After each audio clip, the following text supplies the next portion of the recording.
La stratégie de déconfinement à partir du 11 mai repose sur 3 grands principes. Progressivité, réversibilité et surtout adaptabilité de la stratégie nationale au niveau local.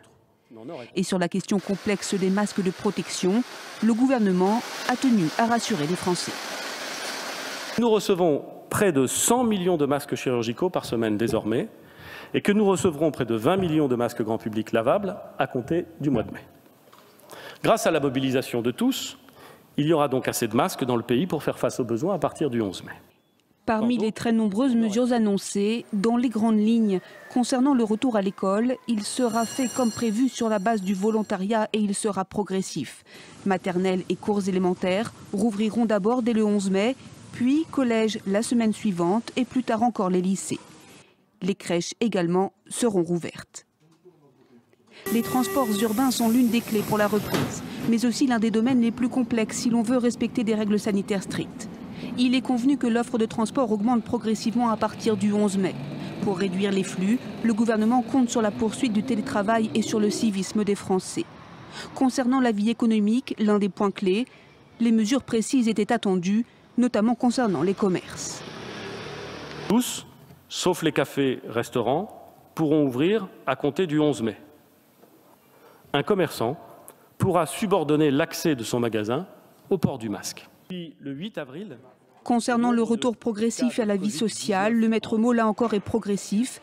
Il sera de nouveau possible de circuler librement sans attestation à partir du 11 mai. Les mesures concernant les activités culturelles étaient très attendues.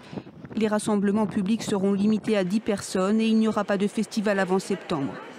Et concernant l'application Stop Covid, enfin, cette piste de traçage numérique avait été évoquée parmi les mesures de déconfinement. Elle ne fait finalement pas partie du plan gouvernemental présenté.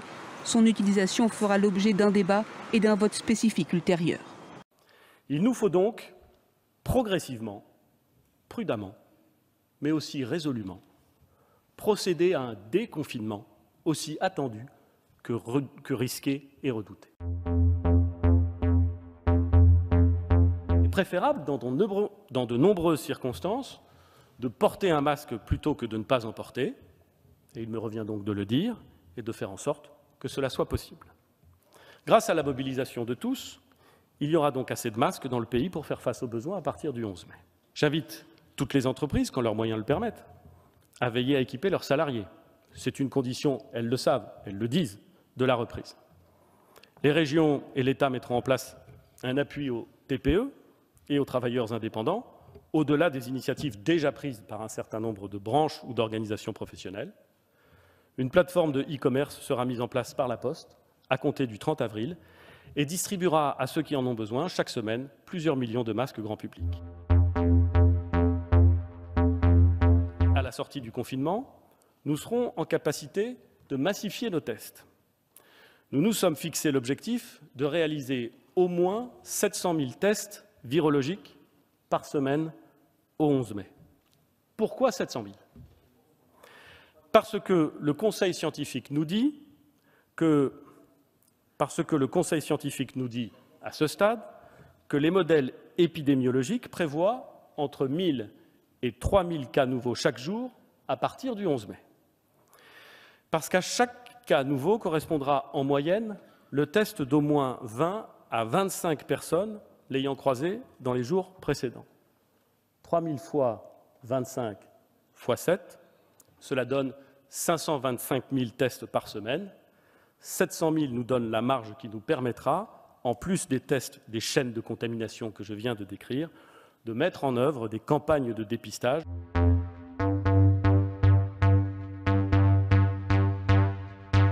Nous proposons une réouverture très progressive des maternelles et de l'école élémentaire à compter du 11 mai, partout sur le territoire et sur la base du volontariat. Dans un deuxième temps, à compter du 18 mai, mais seulement dans les départements où la circulation du virus est très faible, nous pourrons envisager d'ouvrir les collèges, en commençant par les classes de 6e et de 5e. Nous déciderons fin mai si nous pouvons réouvrir les lycées, en commençant par les lycées professionnels, début juin.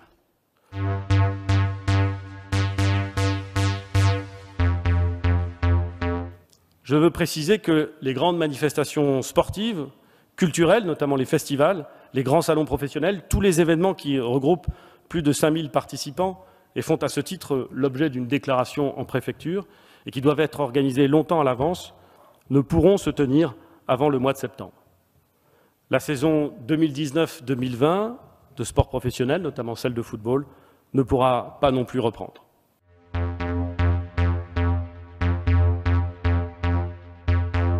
Les médiathèques, les bibliothèques, les petits musées, si importants pour la vie culturelle de nos territoires, pourront rouvrir leurs portes dès le 11 mai.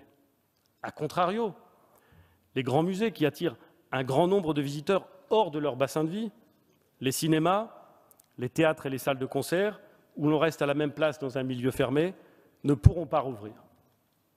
Les salles des fêtes, les salles polyvalentes resteront également fermées jusqu'à cette marche du 2 juin.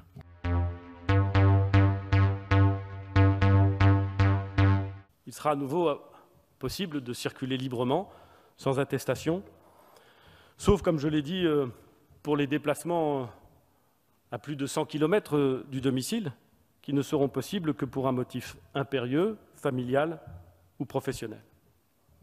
Il sera possible, les beaux jours aidant, de pratiquer une activité sportive individuelle en plein air, en dépassant évidemment la barrière actuelle du kilomètre et en respectant les règles de distanciation physique. Il ne sera possible ni de pratiquer du sport dans des lieux couverts, ni des sports collectifs, ni des sports de contact. Nous serons en capacité de massifier nos tests. Nous nous sommes fixé l'objectif de réaliser au moins 700 000 tests virologiques par semaine au 11 mai. Nous laisserons le choix à la personne testée positive de s'isoler chez elle, ce qui entraînera le confinement de tout le foyer pendant 14 jours, pour des raisons évidentes, ou bien de s'isoler dans un lieu mis à sa disposition, notamment dans des hôtels réquisitionnés. Si le confinement se relâchait d'ici là, si à l'approche du 11 mai, disons jeudi 7 mai, il apparaissait que le nombre de nouveaux cas journaliers n'était pas dans la fourchette prévue. Je le dis aux Français, si les indicateurs ne sont pas au rendez-vous, nous ne déconfinerons pas le 11 mai ou nous le ferons plus strictement.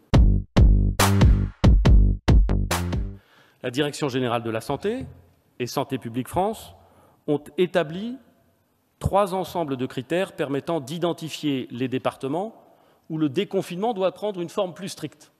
Ces indicateurs, leur lecture, seront cristallisés le 7 mai, afin de déterminer quel département bascule le 11 mai dans la catégorie, disons, rouge, circulation élevée, vert, circulation limitée.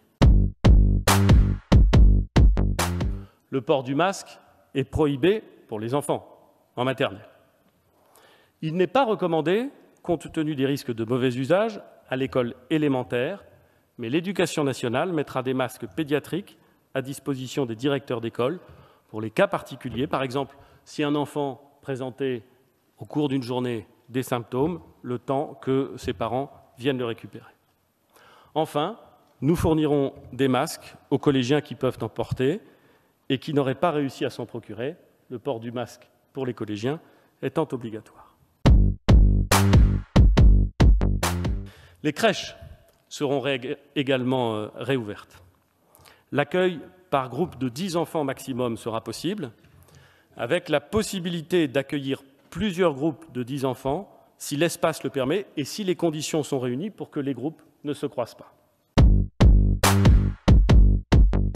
Le télétravail doit être maintenu partout où c'est possible, au moins dans les 3 prochaines semaines. Je le demande avec insistance aux entreprises. Nous en avons mesuré depuis la mi-mars le déploiement massif. Personne n'en ignore les contraintes, mais celui-ci doit se poursuivre pour limiter le recours au transport public, pour limiter plus globalement les contacts. Il n'y a pas sur ce sujet un avant et un après 11 mai. Aujourd'hui, seuls certains commerces essentiels sont ouverts. Tous, sauf les cafés-restaurants, pourront ouvrir à compter du 11 mai. Les marchés, pour lesquels l'interdiction est aujourd'hui la règle et l'autorisation l'exception, seront en général autorisés. Le port du masque sera rendu obligatoire dans tous les transports, métro comme bus, et les opérateurs devront, au moins pour les 3 semaines à venir, s'organiser pour permettre, même dans le métro, de respecter les gestes barrières. Il sera à nouveau possible de circuler librement, sans attestation, sauf, comme je l'ai dit, pour les déplacements à plus de 100 km du domicile, qui ne seront possibles que pour un motif impérieux, familial ou professionnel.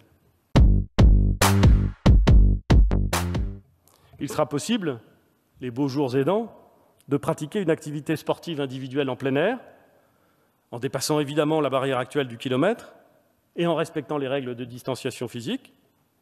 Il ne sera possible ni de pratiquer du sport dans des lieux couverts, ni des sports collectifs, ni des sports de contact.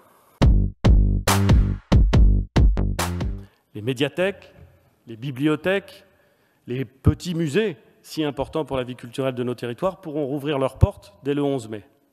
A contrario, les grands musées qui attirent un grand nombre de visiteurs hors de leur bassin de vie, les cinémas, les théâtres et les salles de concert, où l'on reste à la même place dans un milieu fermé, ne pourront pas rouvrir.